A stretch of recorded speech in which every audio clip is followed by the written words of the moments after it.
Hello guys, welcome to my channel. मेरा नाम है शुभी और आज हम बात करने वाले हैं इम्पॉर्टेंस ऑफ प्लानिंग के बारे में। हम क्यों बात करने वाले हैं इम्पॉर्टेंस ऑफ प्लानिंग के बारे में? देखो, हमने प्लानिंग जाना, प्लानिंग के फीचर्स को जाना, लेकिन अब इस प्लानिंग का महत्व, इम्पॉर्टेंस जानने की भी तो ज़रूरत है, तभी तो हम इसे इम्प्लीमेंट कर सकेंगे, राइट? तो इस वजह से we are going to understand the importance of planning. Now, first point is planning provides directions. एक मैनेजर डायरेक्शन प्रोवाइड करता है अपने सबॉर्डिनेट्स को, ताकि वो सही काम सही समय पर कर पाए। अब इतना सब कुछ आप सही चाहते हो तो प्लानिंग भी सही होनी चाहिए ना। मैनेजर सही प्लानिंग के साथ गाइड कर सकता है सबॉर्डिनेट्स को, क्योंकि प्लानिंग से ही सारी एक्टिविटीज सिस्टमैटिक मैनर में हो पाती हैं। तो इस वजह से हम कह सकते हैं प्लानिंग प्रोवाइड्स डायरेक्शन। ठीक है। Now next one is planning reduces the risk of uncertainty. हमें पता है दो चीज़ें, क्या कि बिजनेस एनवायरनमेंट चेंज होता रहता है, और अगर आगे ऑर्गेनाइजेशन को फ्यूचर में जो है टिके रहना है तो they have to adopt the changing environment. Second चीज़ हमें ये पता है कि प्लानिंग के थ्रू फ्यूचर में अनसर्टेनिटीज जो आने वाली हैं उन्हें हम प्रिडिक्ट कर पाते हैं और उनके सॉल्यूशंस हम ढूंढ पाते हैं, ताकि आगे चल के हमें उतनी प्रॉब्लम ना आए। ठीक है। तो कंक्लूजन इज कि वो सारी uncertainty that we are going to face in the future, हम प्रॉपर प्लानिंग के जरिए वी कैन रिड्यूस देम, हम उसे कम कर सकते हैं। ठीक है। तो इस वजह से planning reduces the risk of uncertainty. ठीक है। Next one coming up is planning reduces overlapping and wasteful activities. Planning organisation के रिसोर्सेज उनके डिपार्टमेंट को ध्यान में रख के की जाती है, और अगर सबको एक साथ लेकर चलती है प्लानिंग तो देयर विल बी कोऑर्डिनेशन ना। अगर सबको साथ में लेकर चल रही है तो कोऑर्डिनेशन होगी। हम एक दूसरे से डिस्कस कर रहे हैं अपना काम, ठीक है, सब कुछ साथ में लेकर चल रहे हैं हम, तो ऑब्वियसली ओवरलैपिंग वेस्टेज रिसोर्सेज की नहीं होगी। अब जैसे मैं आपको एग्जांपल दूं कि मुझे नहीं पता कि मेरा जो कुलीग है वो क्या काम कर रहा है, मैं अपना कोई काम कर रही हूँ और वो भी कोई काम कर रहा है। अब बाद में जाके पता चलता है हम जो काम कर रहे थे वो सेम काम कर रहे थे, ठीक है, और एक ही काम हो गया दो दो बारी।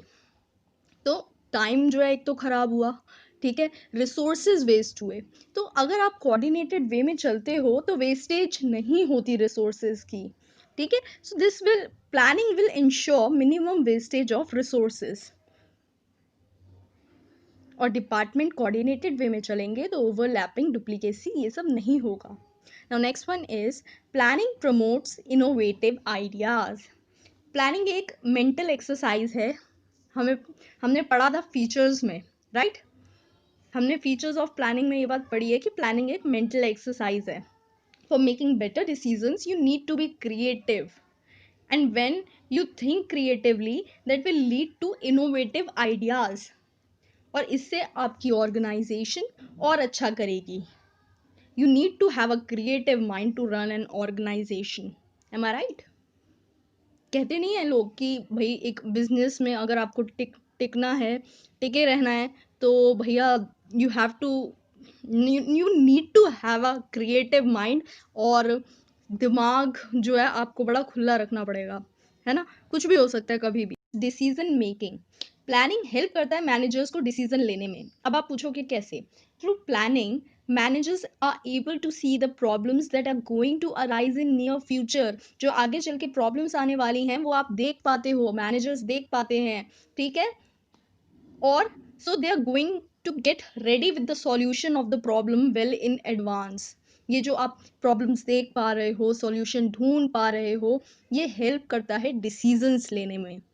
इसलिए हम कह सकते हैं कि planning facilitates decision making. Right now, next one is planning establishes standards for controlling। इस लाइन को तोड़ो। Planning establishes standards। प्लानिंग एक स्टैंडर्ड सेट करता है। जैसे आपने कहा ना, एक दिन में मैं 8 घंटे पढ़ाई करूंगा, है ना, पेपर नज़दीक है, 8 घंटे पढ़ाई करूंगा, ठीक है, तो एक स्टैंडर्ड आपने सेट कर लिया है। अब आपकी एक्चुअल परफॉर्मेंस कंपेयर की जाती है, ठीक है। तो एक्चुअल परफॉर्मेंस वो हुई जो आपने परफॉर्म करी, स्टैंडर्ड जो आपने सेट करा कि मैं इतना करूँगा, ठीक है? तो then our controlling function takes place. क्या?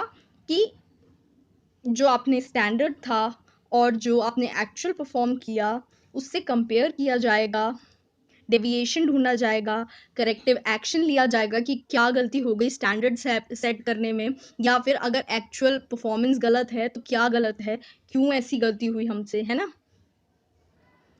देखो, mind that students, effective controlling is only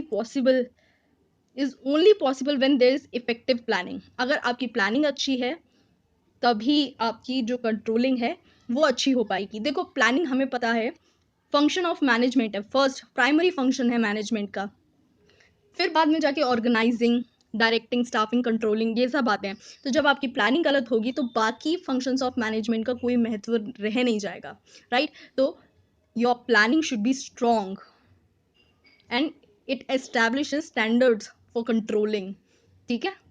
planning first function है, कंट्रोलिंग लास्ट है, राइट? तो एक स्टैंडर्ड सेट कर देता है to control the things. That's all for today, right? Thank you so much guys.